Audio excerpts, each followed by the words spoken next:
तो वैसे चुटकुला नहीं है, तो कथा ही है। किसी की नई बहू आई,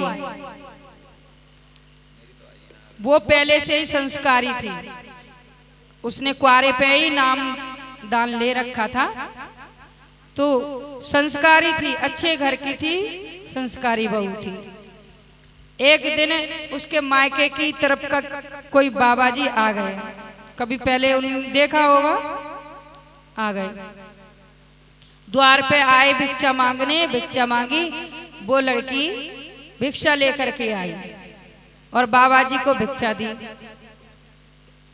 बाबा जी बोले, बेटी तू तेरी शादी यहाँ हुई है? कि हाँ बाबा जी। और ठीक ठाक है सब, खाना पीना अच्छा चल रहा है? बोली हाँ बाबा जी, अभी मैं बासी खा रही हूँ।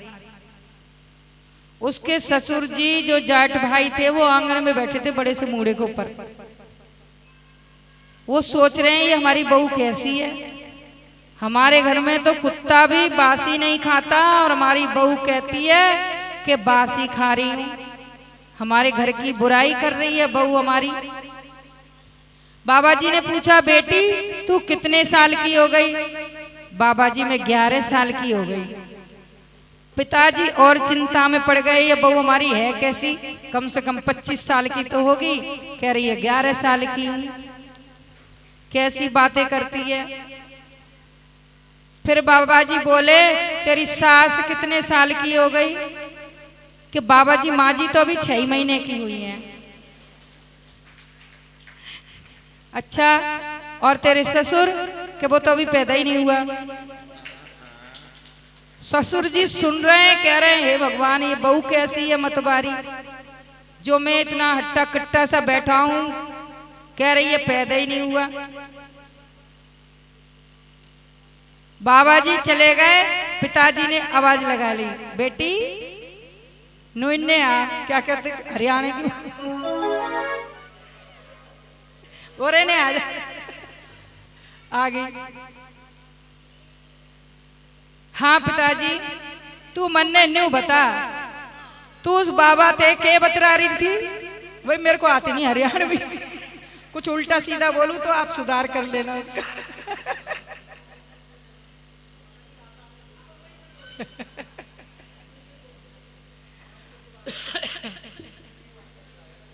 पिताजी ने कहा, बेटी तू उस बाबा से क्या बात कर रही थी? पिताजी राजी खुशी पूछ रहे थे बाबा। ना ना वो तो ठीक है, तू उस बाबा से कह रही थी बेटी कि मैं बासी खा रही हूँ, तो बेटा हमारे यहाँ कोई कुत्ता भी बासी नहीं खाता, उसको अब हम ताजी बना के डालते हैं, तो तुझे कौन बासी खिलाता है? बोली ना ना पिताजी, उसका मतलब ये नहीं है कि मैं यहाँ बासी रोटी खाती हूँ। देखो अभी इतनी उम्र में 25 साल की उम्र, बेटी तो 25 साल की तो होगी, हाँ फिर 11 साल की क्यों बता रही? देखो पिताजी 25 साल की उम्र में मैंने कोई इतना पुण्य का काम नहीं कर लिया जो मैं आपके घर में इतनी सुख सुविधा, हर चीज का मुझे आराम है, आप लोग इतने प्यार करते हो मुझसे, माता पिता के समान अपनी पुत्री का तरह रखते हो, इतना सुख मुझे मिल रहा है, तो मैंने इतनी कमाई आते ही कर ली जो मुझे ये सब मिल रहा है। ये मेरा बासी है, पहले मैंने की थी, पिछले जन्म में पुण्य कमाए थे, वो मुझे आप जैसे लोग मिले, आपके घर में आई, हर सुविधा मिल रही है और मुझे किसी बात की तकलीफ नहीं है। ये मेरा बासा पहले का कमाया हुआ है, वो मैं अब यूज कर रही हूँ। बोले बात तो तेरी ठीक है बेटी, तू तो बड़ी ज्ञानी से। फिर बेटी चल तेरी बात समझ में आ गई, पर तूने कही तू 25 साल की तो है, हाँ पिताजी, पर तू बाबा से कहते 11 साल की, उसका क्या मतलब? पिताजी जो उम्र मेरी पहले निकल गई वो व्यर्थ गई, बेकार गई, किसी गिनती में न लाए भगवान उसको। मुझे 11 साल हो गए गुरु से नाम लिए, गुरु से नाम लो उस दिन नया जन्म होता है, गुरु से नाम लिए मुझे 11 साल की हो गई, आज मैं 11 साल की हो गई। बोले अरे बेटी तू तो पता नहीं कैसे कैसे राज खोल रही है, रहस्य भरी बातें करती। और बेटी तूने अपनी माँ जी को कहा कि 6 महीने, माँ जी ने तो 6 महीने पहले ही तो नाम लिया है, उनकी उम्र सारी बेकार चली गई, माँ जी 6 महीने की हो गई। और मेरी आप मेरी तो तूने कह दी पैदा ही नहीं हुआ, आपने नाम लिया ही कहाँ है सो पैदा हो गया आप। आपकी जिंदगी गई ऐसे ही पानी में। अरे बेटी तूने तो मेरे ज्ञान के पट खोल दिए, अभी जाऊं और पहले में पैदा हो गया। पिताजी गए और गुरु का नाम लेकर के आए। बोला श्री गुरु महाराज की। डाकिन्या भीम शंकरम। डाकिनी पर्वत पे एक करकटी नाम की राक्षसी रहती थी। करकटी नाम की। उसके पुत्र भीम ने अपनी माँ से पूछा कि माँ तुम यहाँ अकेली क्यों रहती हो? मेरे पिता कहाँ हैं? कौन हैं? कहाँ रहते हैं? मुझे बताने का कष्ट करें। करकटी ने कहा पुत्र, उसका नाम था भीम, उसके पुत्र का।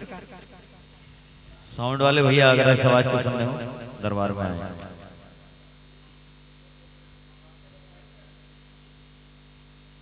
भीम की मां ने कहा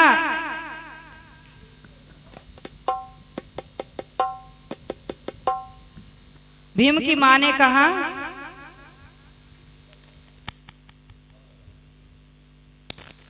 हरिओम हरिओम। भीम की मां ने कहा कि पुत्र मेरे पिता का नाम करकट था, मेरा ब्याह विराद से हुआ था और मेरे पिता का नाम करकट था। एक दिन अगस्त मुनि के किसी शिष्य को मेरे पिता ने खा लिया और मेरी माता भी उनके साथ ही थी। तो अगस्त मुनि ने मंत्र से जल पड़ा और मेरे पिता को भस्म कर दिया। उनके साथ ही मेरी माँ भी भस्म हो गई और विराद से मेरा विवाह हुआ था। विराद को राम ने मार दिया। मैं अनाथ हो गई। मैं सहाय पर्वत पे चली गई, वहां रही कुछ दिन। वहां एक दिन रावण का भाई कुंभकर्ण घूमता घामता आ गया। अकेली में रहती थी। उसने मेरे साथ बलात्कार किया और लंका चला गया। तुम कुंभकर्ण के औरस पुत्र हो। और फिर कुछ दिन बाद राम ने लंका पे चढ़ाई की तो उस कुंभकर्ण को भी मार दिया। तब से मैं यहाँ रहती हूँ डाकिनी पर्वत पे। भीम को क्रोध आया। राम ने विराद को भी मार दिया और मेरे पिता कुंभकर्ण को भी मार दिया। मैं हरि को छोड़ूंगा नहीं। और उसने तपस्या करनी शुरू कर दी। ऊपर को मुख करके एक पैर पर खड़े होके सूर्य की तरफ दृष्टि रख के निराहार रह के भीम तपस्या कर रहा है। बहुत दिन तक उसने कठोर तप किया। ब्रह्मा जी वरदान देने के लिए आए। ब्रह्मा जी ने कहा पुत्र वरदान मांगो, मुझे बहुत बलवान बना दो, अपार बल दे दो। दे दिया ब्रह्मा जी ने। अपार बल मिला। अब सबको मारने काटने, देवताओं को भगा दिया, राक्षसों को भी कब्जे में कर लिया, पाताल लोक भी कब्जे में कर लिया, स्वर्ग लोक भी, पृथ्वी लोक सारे कब्जे में कर लिया। एक राजा रहते थे कामरूप नाम के। काम देश के राजा थे और कामरूप ही उनका नाम था। उनको भी जीत लिया और कारागार में उसने बंद कर दिया। कामरूप नरेश शिव भक्त थे। वो दिन रात शिव जी की पूजा करते थे और बिना कुछ खाए पिए, बिना नहाए पूजा करे कुछ खाते नहीं थे। ये उनका नियम था।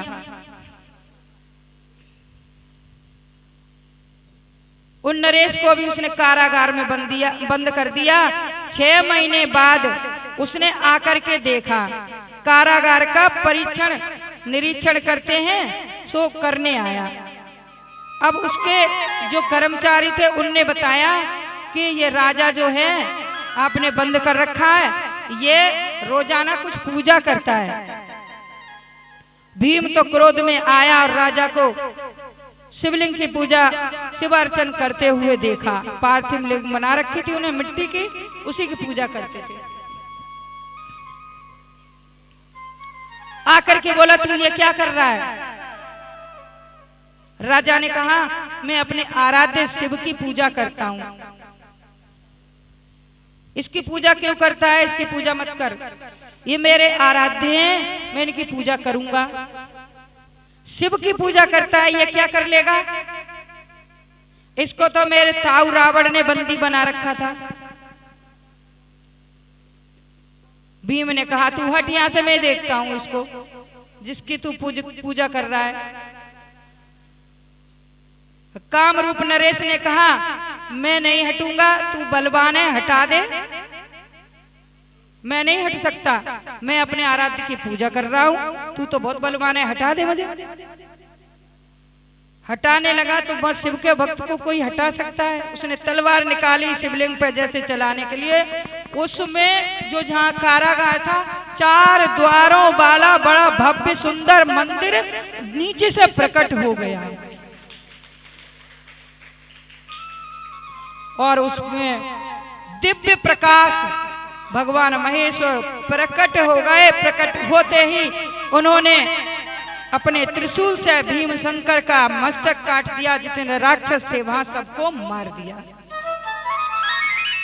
बोलिए भीम शंकर भगवान की जय।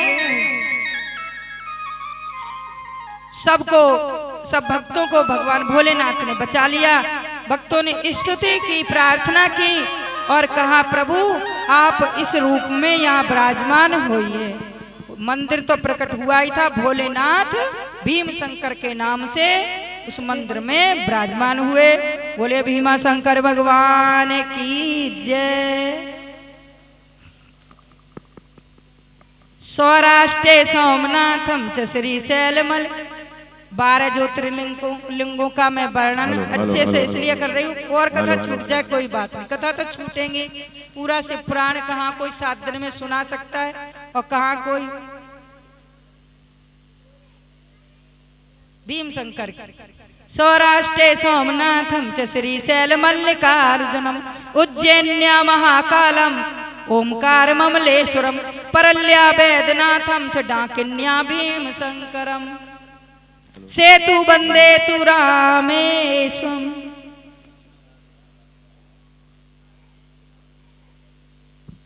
जब भगवान श्री राम ने लंका पे चढ़ाई की तो भोले बाबा की स्थापना की पहले, तब लंका पे पुल बनवाया। स्थापना के लिए महाराज हनुमान जी को कैलाश भेजा, जाओ ज्योतिर्लिंग शिवलिंग लेके आना अच्छी सी। हनुमान जी गए शिवलिंग लेने, तो हनुमान जी तो जल्दी पहुंच गए, लेकिन महेश्वर ने दर्शन देने में देर कर दी। भोले बाबा ने दर्शन देने में देर कर दी और मुहूर्त बीते जा रहा था। तो ब्राह्मणों ने कहा कि स्वामी मुहूर्त बीत रहा है और समय निकल जाएगा, शिवलिंग आई नहीं अभी। जानकी जी ने इतना सुंदर बालू का शिवलिंग बनाया और उसकी पूजा करा दी। भगवान श्री राम और जानकी ने पूजा की और जब पूजा पूरी हो चुकी तब हनुमान जी शिवलिंग लेकर के आए। दो शिवलिंग लाए, एक अपनी स्थापना खुद स्थापना करेंगे और दूसरी एक राम जी के लिए।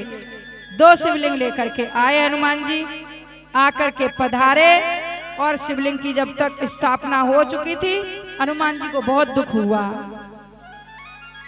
राम जी ने देखा हनुमान बहुत उदास हो गए, कम हो गई इसके बाद। हनुमान जी को उदास देख करके राम जी ने कहा हनुमान मुहूर्त बीता जा रहा था इसलिए ऐसा करना पड़ा। हनुमान जी ने कहा प्रभु जो कुछ देर की है ना वो सब भोले बाबा ने की है, उन्होंने दर्शन देने में देर कर दी, मैं तो बहुत जल्दी गया और बहुत जल्दी आया हूं। राम जी बोले अब क्या हो सकता है, एक बात है, अगर तुम इस शिवलिंग को उखाड़ दो तो इसकी जगह तुम लाए सो शिवलिंग स्थापित हो जाएगा। हनुमान जी ने सोचा चलो उखाड़ देते। उन्होंने पूंछ में लपेटा, शिवलिंग उखाड़ने लगे। हनुमान जी दूर गिरे, जाके शिवलिंग हिला तक नहीं। दोबारा फिर कोशिश की हनुमान जी ने, और फिर दूर गिरे जाकर के पूंछ का कुछ हिस्सा टूट गया। राम जी बोले हनुमान, जगत जननी श्री जानकी जी ने इस लिंग को स्थापित किया हो, जिस शिवलिंग को बनाया हो अपने करों से, अखंड ब्रह्मांड नायक कोटि कोटि कमनीय, मतलब बहुत वर्णन अच्छे से है। तो उन जानकी जी ने यह शिवलिंग अपने करों से बनाया है और उसकी स्थापना हम दोनों ने की है। तुम्हें समझना चाहिए ये शिवलिंग कैसे हिल सकता है। हनुमान जी ने क्षमा मांगी। उन्होंने कहा अब आगे त्रेता कभी आएगा तो तब ये शिवलिंग यहीं रखो, अपने नाम की शिवलिंग है वो तुम स्थापित कराओ, मेरे नाम की जब कहोगे। वहाँ दो शिवलिंग, एक हनुमान जी ने जो स्थापना की करवाई थी, एक राम जानकी ने कराई थी वो, और एक शिवलिंग रखा है जिसकी स्थापना नहीं हुई, वो इसकी स्थापना फिर त्रेता युग में होगी। बोले सियावर रामचंद्र भगवान की जय। सौराष्ट्रे सोमनाथम च श्रीशैल मल्लिका, साथ साथ बोला करो। सौराष्ट्रे सोमनाथम च श्रीशैल मल्लिकार्जुनम, उज्जैन्या महाकालम ओंकार ममलेश्वरम, परल्या वैद्यनाथम च डाकिन्या भीमशंकरम, स्वेतु वंदे तु रामेश्वम नागेश्वम दारुका बने। नागेश्वम दारुका बने। एक दारुक नाम का राक्षस रहता था, उसकी पत्नी का नाम था दारुका। वो शिव भक्ता थी, पार्वती माता की बड़ी भक्तनी थी, बहुत प्रेम था आपस में माँ में और उस राक्षसी में। माँ पार्वती ने उसको एक ऐसा वन दिया था जिसमें वो रहती थी और वरदान दिया था कि इसको तू स्वेच्छा से कहीं परिवार वालों को बिठा के, अपने गांव वालों को बिठा के ले जा भी सकती है। दारुका ये राक्षस क्या करते थे, मनुष्यों को खा लेते थे। सब लोगों ने और ऋषि से प्रार्थना की कि हमारी रक्षा कीजिए, आप ऋषि हैं, जानते हैं, हमारी प्राणों की रक्षा कीजिए, यहाँ इधर उधर राक्षस भटकते रहते हैं, वो हमें खा लेते हैं। और ऋषि ने कहा तुम्हें भूमि पर जो कोई भी राक्षस खाएगा ना वो भस्म हो जाएगा। अब राक्षस डरने लगे। अब वो मारेंगे, भूमि वाले मारेंगे भी देवता, तो भी वो युद्ध नहीं कर सकते, क्योंकि युद्ध करेंगे तो खुद मर जाएंगे। अब ऐसे में वो दुखी हो गए। वो तो प्राणी भक्षी हैं, उनको तो खाना चाहिए, हम मारेंगे तो फिर मरेंगे खुद। दारुका बोली कि मुझे माँ पार्वती ने ऐसा वरदान दिया कि मैं इस वन को कहीं भी लेके जा सकती हूँ स्वेच्छा से। उसने सब राक्षसों को उसमें बुलाया और उस वन को ले जा करके समुद्र के बीच में टापू पे रख लिया। समुद्र के बीच में उस वन को ले गए। अब वो वहां राक्षस अच्छी तरह रहने लगे निश्चिंत होकर के। अब उनको खाना तो चाहिए, खाना कहाँ से मिले? तो जो समुद्र में जो नौकाएं चलती थी ना, पानी के जहाज चलते थे, उनमें से वो उन जहाजों को डुबो देते थे, नौकाओं को डुबो देते थे और मनुष्यों को खा लेते थे। एक बार ऐसा हुआ कि बहुत बड़ा जहाज गया, उस पर बहुत सारे लोग थे और छोटी छोटी बहुत नौकाएं थी। सारे राक्षस उन पर टूट पड़े और सब मनुष्यों को पकड़ के उन्होंने अपने कारागार में बंद कर लिया, जहाजों को डुबो दिया। अब उन्होंने अपना इकट्ठा खाना कर लिया, बहुत सारा उनका खाना है, वो आराम आराम से खाएंगे निकाल के कारागार में। उसमें उन जहाजों में एक सुप्रिय नाम के ब्राह्मण थे, वो बड़े शिव भक्त थे। शिव की आराधना किए बिना वो जल भी नहीं लेते थे। उनका नित्य काम था शिव की आराधना करना, और धीरे धीरे जितने वहां कैदी थे ना, उन्होंने सबको शिव आराधना करना सिखा दिया। सब शिव की पूजा करने लग गए। एक दिन जरूरत पड़ी कि लाओ कुछ माल खाने के लिए, निकाल के ले आए। द्वार खोला, सब भगवान की पूजा में लगे हुए हैं, सब भगवान की पूजा कर रहे हैं। क्या कर रहे हो? शिव आराधन कर रहे हैं। राक्षस टूट पड़े उनको मारने के लिए, और वहीं भगवान भोलेनाथ प्रकट हुए और अपने भक्त सुप्रिय को बचा लिया और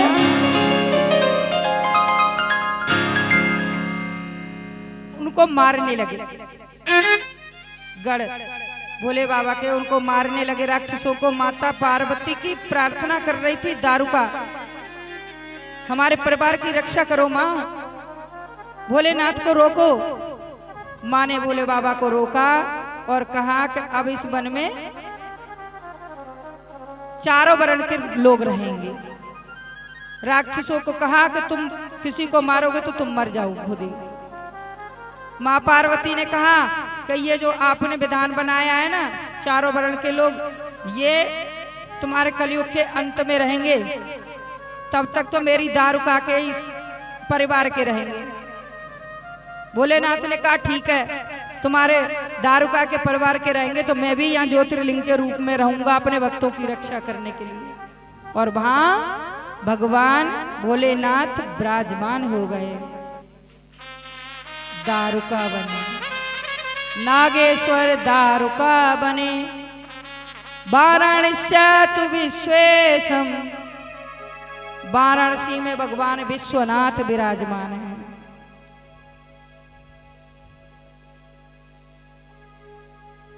वाराणसी मुक्ति धाम है। जब कुछ नहीं था, जल ही जल था, तब भगवान भोलेनाथ ने एक जोड़ा पैदा किया, लक्ष्मी नारायण। वो तपस्या करने लगे। तपस्या के श्रम से उनके शरीर से जल निकलने लगा। जल निकलते निकलते निकलते निकलते इतना जल वहां हो गया कि समुद्र सा दिखने लगा। और वो काशी, जब नारायण ने कहा हम कहाँ, उन्होंने कहा तप करो, तो कहा तप का करें, स्थान ही नहीं है। तो भोले बाबा ने पंचकोश काशी का निर्माण किया, उस पे तपस्या उन्होंने की नारायण ने। तब उनके श्रम से जल ही जल हो गया। उन्होंने अपना सिर कंपन किया तो उनके कान की एक आभूषण था, उसमें से मणि निकल के गिर गई। वो मणि करने का वहां वो जो स्थान हुआ वो हुआ। नारायण से सैया पे शयन करने लगे, क्योंकि वो काशी धाम था ना 5 कोस का। इतना जल उनके शरीर से निकला कि समुद्र सा हो गया, तो वो उसके ऊपर तैरने लगा। भगवान भोलेनाथ ने उसको अपने त्रिशूल पे उठा लिया और भगवान नारायण से सैया पे वहां शयन करने लगे। जब ब्रह्मा जी ने अपनी सृष्टि पूरी कर ली, तब भोलेनाथ ने वो वहां पे स्थापित कर दिया धरती में। धरती आ गई। बोलिए विश्वनाथ भगवान की जय। ये काशी भगवान भोलेनाथ को बहुत प्रिय है। वाराणस्यातु विश्वेशम त्र्यंबकम गौतमी तटे। अब कितने रह गए? वाराणस्यातु विश्वेशम त्र्यंबकम गौतमी तटे, हिमालय तु केदारम कृष्णेश शिवालय। वाराणस्य तो विश्वेशम त्र्यंबकम गौतमी तटे, और हिमालय तो केदारम 2, और शिवालय कृष्णेश। हो जाएंगे सारे। एक दिन में 12 ज्योतिर्लिंगों की कथा आपको श्रवण करने को मिली है। भाग्य से मिलती है, पूरे कोई सुनाता भी नहीं है शिव पुराण करने वाला। एक एक 2-2 बात बताई।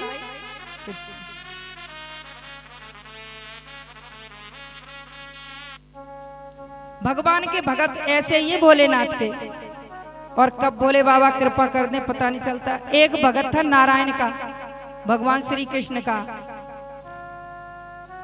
उन्हीं का ध्यान करता था वो। उसने गुरु से मंत्र लिया तो गुरुदेव ने उसको दे दिया भगवान शिव का मंत्र।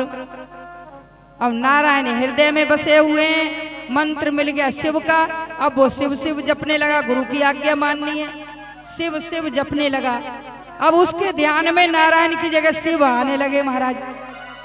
शिव जी की मूर्ति देखे वो, ध्यान करे नारायण का, नाम जपे शिव का, तो नारायण कैसे आएंगे? शिव आने लगे नारायण की जगह। अब वो बहुत सारी कोशिश करे कि कन्हैया आवे कन्हैया आवे, और जैसे नाम जाप करे माला लेके शिव आके बैठ जाए ध्यान में। बड़ा परेशान गुरु जी के पास गया, बोले गुरुदेव का बताऊं, मैं बड़ा परेशान हूँ, ध्यान कन्हैया का करता हूँ। एक बाबा पता नहीं कहाँ से दिख जाते हो, जटाधारी, पता ही नहीं था शिव के बारे में उसे। हर घट में बोले कौन गुरु, धीरे से बताइयो। हर घट में बोले कौन गुरु, धीरे से बताइयो। धीरे से बताइयो गुरु, हौले से बताइयो। धीरे से बताइयो गुरु, हौले से बताइयो। घट घट में बोले कौन गुरु, घट में माने कौन गुरु, धीरे से बताइयो।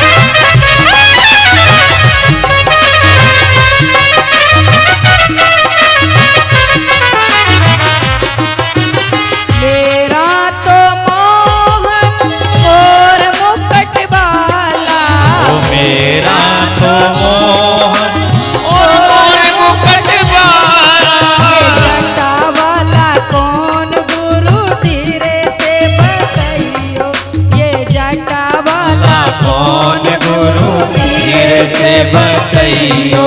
घट घट में बोले कौन गुरु, धीरे से बताइयो। घट घट में बोले कौन गुरु, धीरे से बताइयो। धीरे से बताइयो गुरु, हौले से बताइयो। धीरे से बताइयो गुरु, हौले से बताइयो।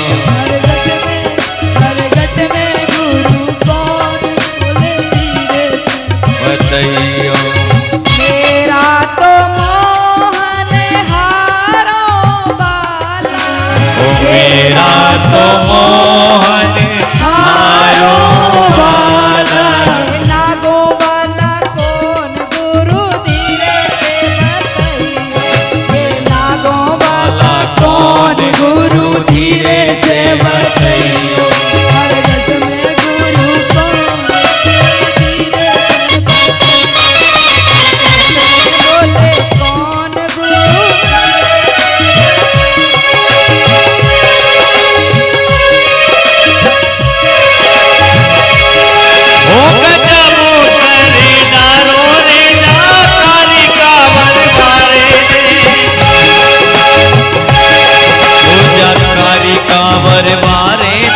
पीतंबर दीवाले हो गजबो करे डारो रे, जाकारी कांवर वाले ने।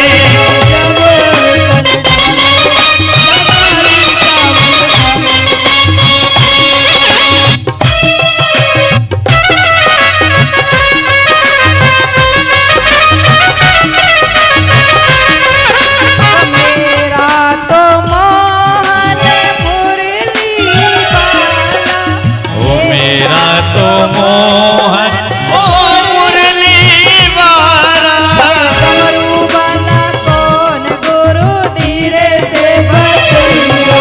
जो डमरू वाला कौन गुरु, धीरे से बताइयो।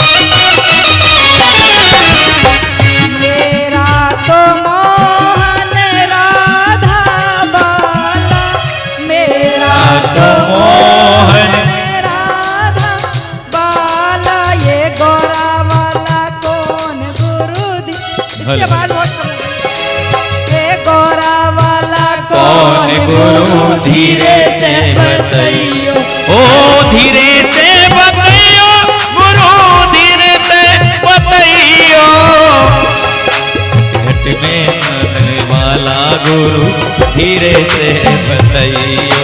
मेरा तो मोहन पीतांबर वाला, मेरा तो मोहन पीतांबर वाला, बाघंबर वाला कौन गुरु धीरे से बतैयो, बाघंबर वाला कौन गुरु धीरे से बतैयो। हर घट में गुरु कौन बोले धीरे से बतैयो, हर घट में बोले कौन गुरु धीरे से बतैयो।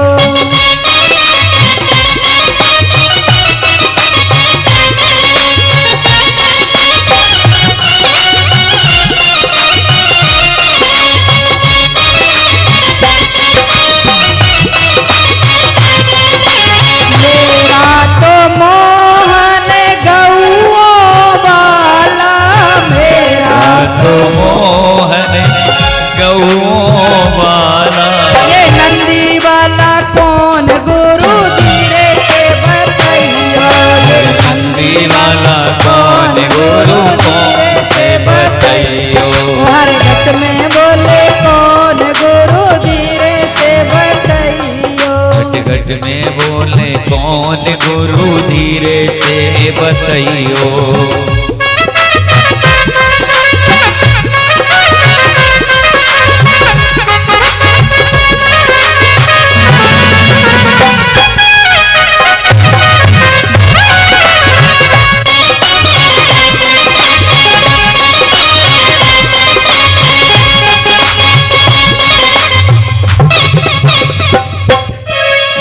मेरा तो मोहन ग्वालों वाला, मेरा तो मोहन ग्वालों वाला, ये भूतों वाला कौन गुरु धीरे से बतैयो, ये भूतों वाला कौन गुरु धीरे से बतैयो। हर घट में बोले कौन गुरु धीरे से बतैयो। ओ मेरा तो मोहन माखन खावे, मेरा तो मोहन माखन खावे, ये भांग वाला कौन गुरु धीरे से बतैयो, ये भांग वाला कौन गुरु धीरे से बतैयो। हर घट में बोले कौन गुरु धीरे से बतैयो, घट में गुरु कौन मेरा धीरे से बतैयो।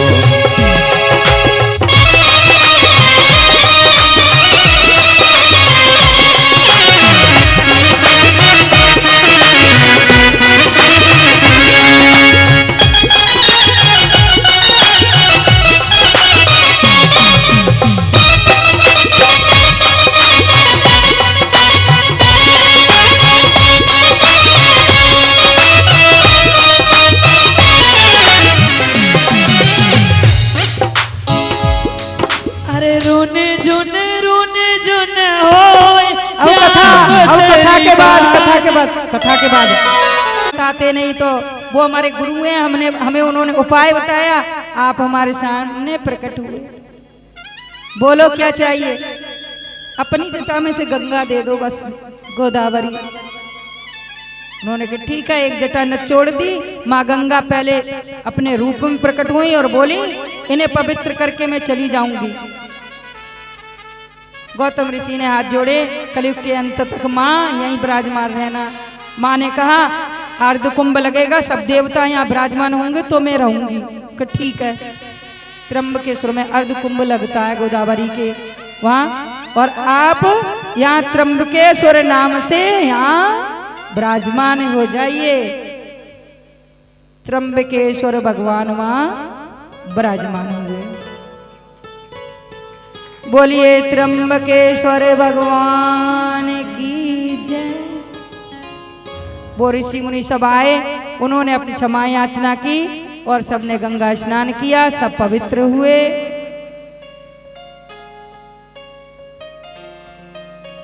त्र्यंबकम गोदावरी के घाट पर। अब कौन?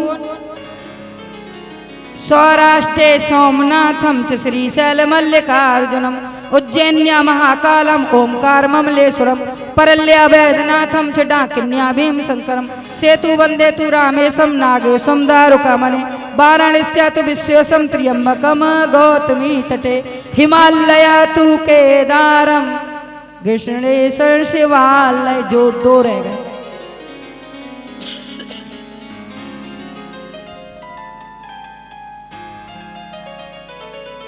यज्ञ की पत्नी है मूर्ति,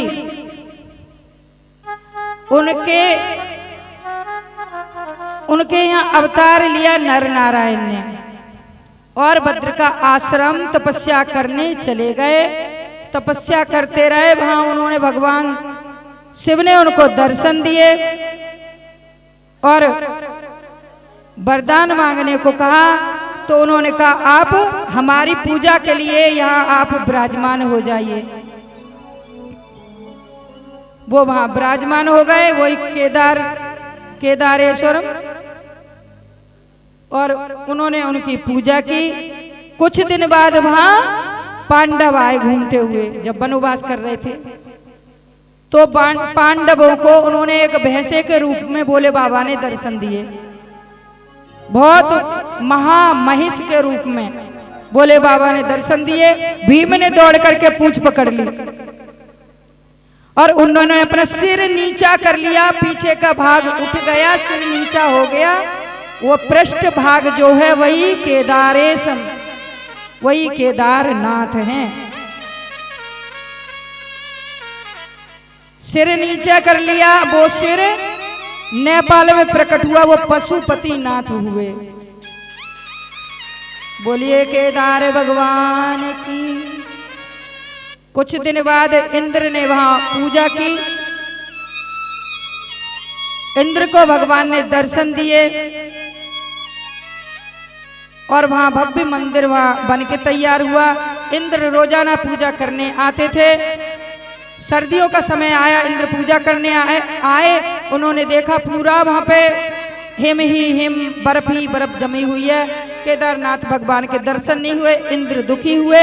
इंद्र वापस चले गए। रोजाना आते थे, दर्शन कर, दूर से ही मस्तक टेक के चले जाते थे, फूल ऐसे छोड़े चले जाते थे। दुखी होते थे, दर्शन नहीं हो रहे। जब हिम गला तो दर्शन हुए बाबा के। तब उन्होंने कहा बाबा इन 4 महीने में आप कहीं और विराजिए। सो बाबा भद्र का आश्रम जाकर के 4 महीने रहते हैं। 4 महीने पट बंद रहते केदारनाथ भगवान।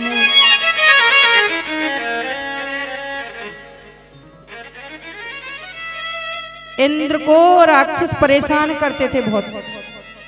जब भैंसे के रूप में उनको दर्शन दिए ना, तो भोलेनाथ ने भैंसे के रूप में 2 तरह की कथा है अलग अलग कल्पों की। तो इंद्र को दर्शन दिए तो भोलेनाथ ने कहा केदारियम, किन किन को मार दूं बोलो। उन्होंने इंद्र ने जो जो राक्षस मरवाने थे वो बता दिए। सबको सिर से मार मार के आ गए। बोले अब बताओ क्या प्रभु आप इसी रूप में यहाँ आ रहे हैं। तब इंद्र रोजाना पूजा करने आते थे। फिर वो भगवान 4 महीने के लिए भद्र का आश्रम रहते हैं। बोले केदारनाथ भगवान की जय।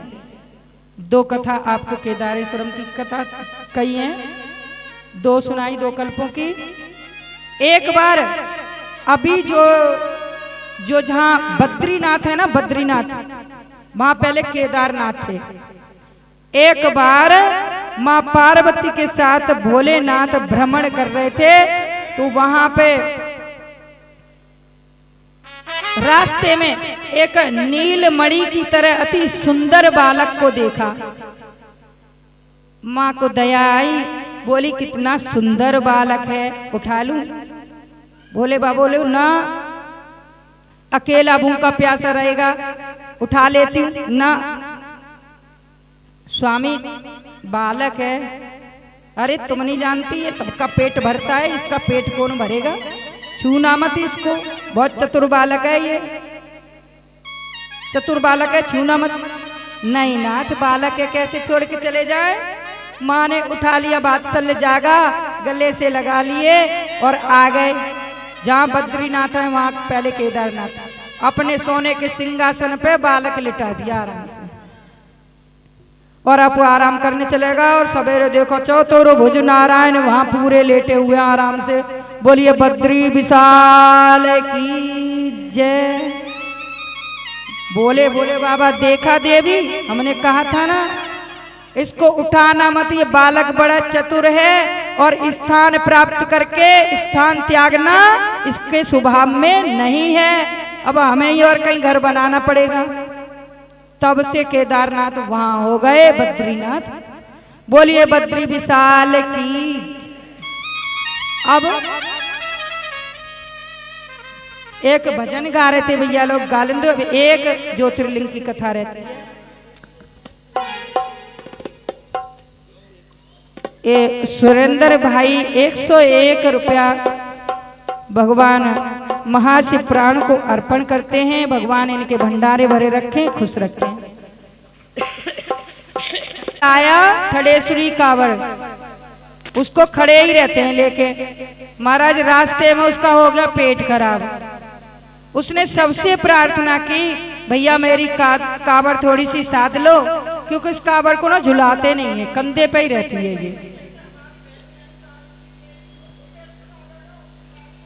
पेट खराब हो गया, उसकी मदद वो सबसे उसने हाथ जोड़ के प्रार्थना की, भैया 5 मिनट में आ जाऊंगा, मेरे पेट में बहुत बड़ी गड़बड़ हो रही है, आप मेरी कावड़ साध लो।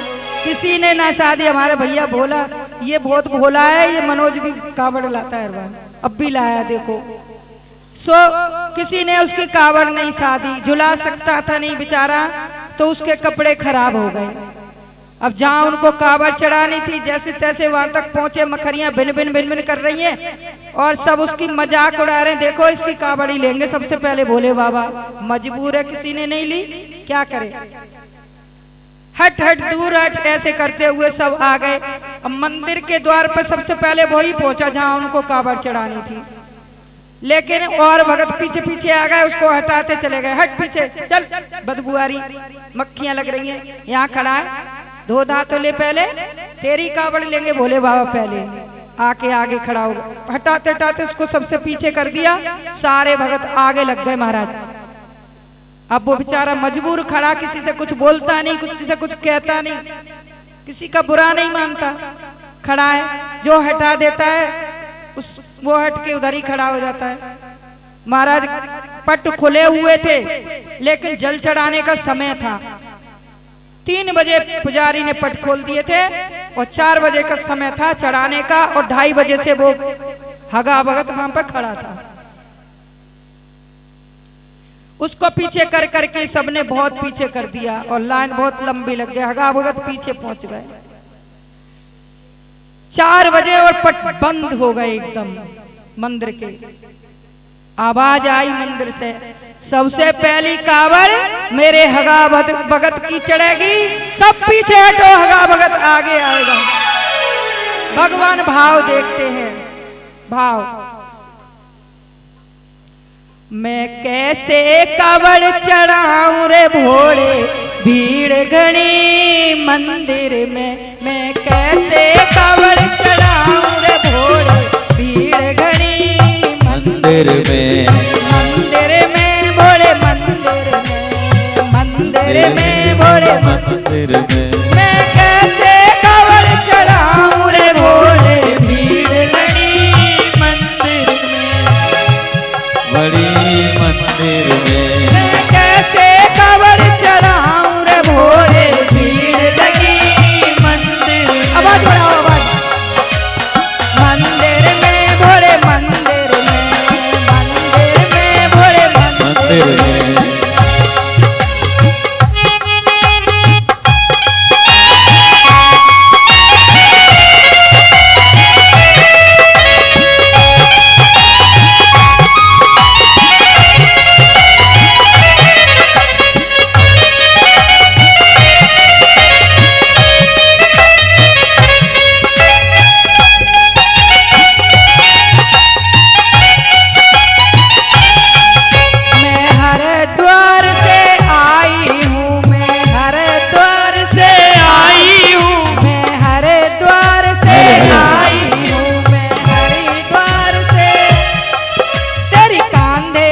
कांवर लाई, तेरे कांधे कांवर लाई हूँ। तेरे कांधे कांवर लाई हूँ। मैं कैसे तने नवाऊं रे भोले, भीड़ घड़ी मंदिर।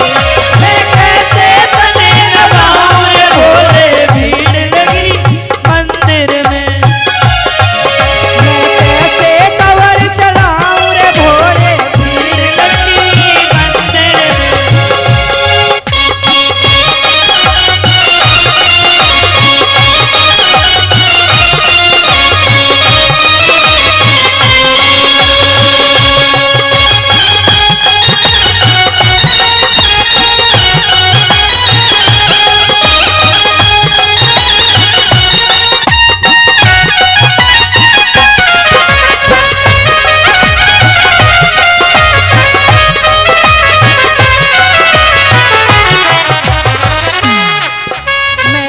मैं बेल के पत्ते लिए खड़ी, मैं बेल के पत्ते लिए, मैं बेल के पत्ते लिए खड़ी। सावन की रिमझिम लगी झड़ी, बारिश की रिमझिम लगी झड़ी, बारिश की रिमझिम लगी झड़ी। मैं कैसे तने चढ़ाऊं रे भोले, भीड़ लगी मंदिर में। मैं कैसे तने चढ़ाऊं रे भोले, भीड़ लगी मंदिर में। मैं कैसे कंवर चढ़ाऊं रे भोले, भीड़ लगी रे मंदिर में। भीड़ घड़ी मंदिर में, भोले भीड़ घड़ी मंदिर मंदिर में।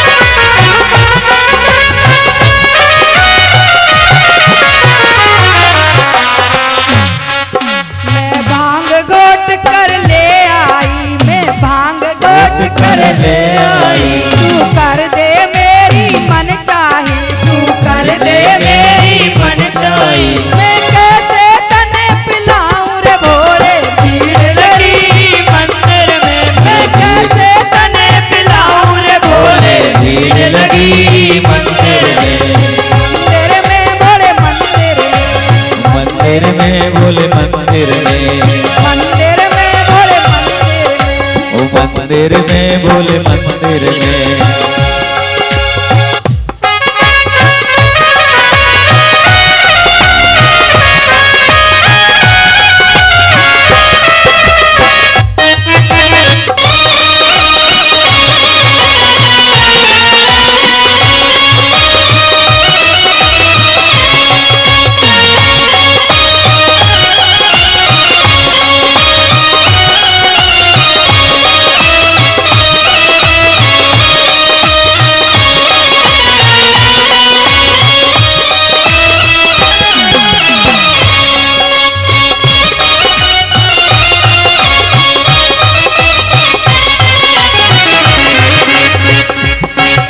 बुरी सूरत तू नीलकंठ कैलासा है, तू नीलकंठ कैलासा है, कंठ कैलासा है, तू नीलकंठ कैलासा है, तू नीलकंठ नीलकंठ कैलासा है। सबकी पूरन कर दे आशा है, सबकी पूरन कर दे आशा है।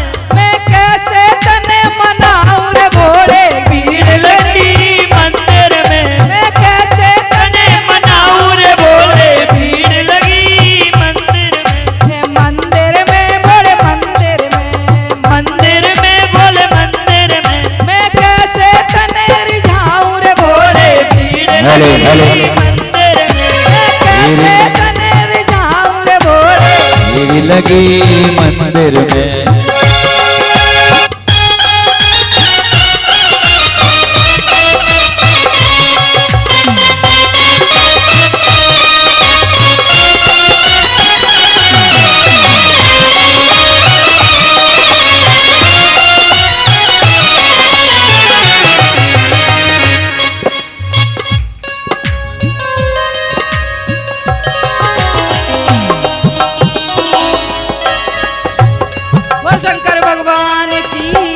जाओ जाओ कनिया पे बलिहार सावरे, बलिहार सावरे।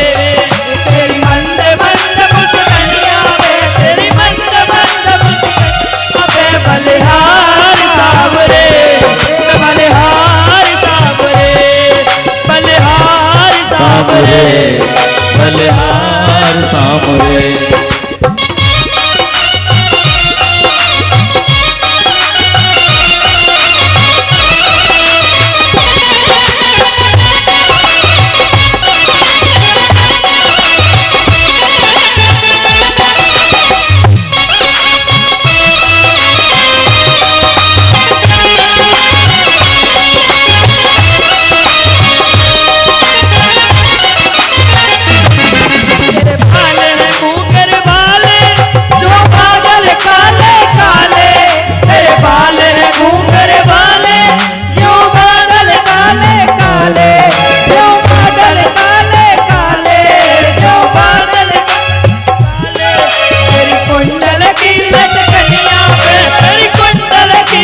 कनिया पे बलिहार सावरे, बलिहार सामरे। बलिहार सामरे। बलिहार सामरे। मंद मुस्कनिया पे, तेरी मंद मंद मुस्कनिया पे बलिहार सावरे, मैं बलिहार सावरे।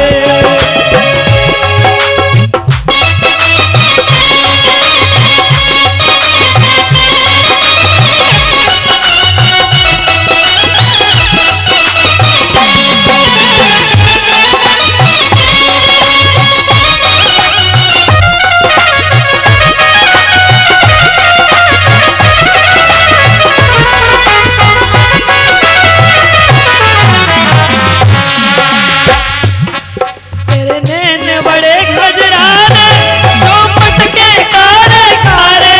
तेरे नैन बड़े खजरारे, चौपट के कारे कारे। तेरे के कारे कारे, चौपट के कारे कारे। तेरी तिरछी सी चितवनिया पे, तेरी तिरछी सी चितवनी।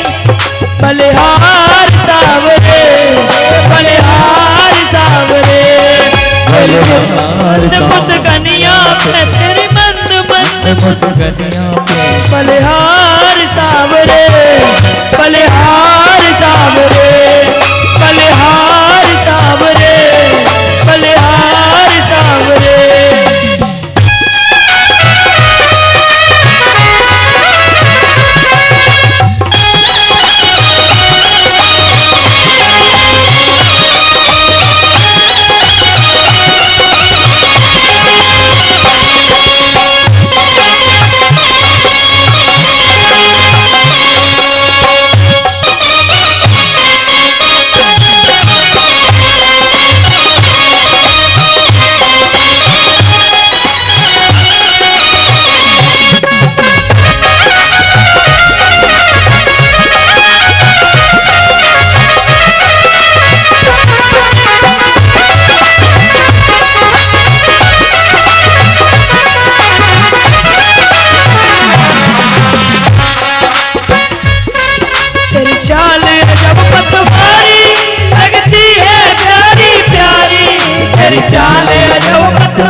लागे बांसुरी घनश्याम की।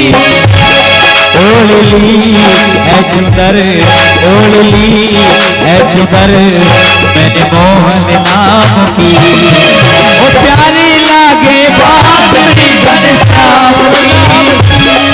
ओए प्यारी लागे बांसुरी घनश्याम राम की।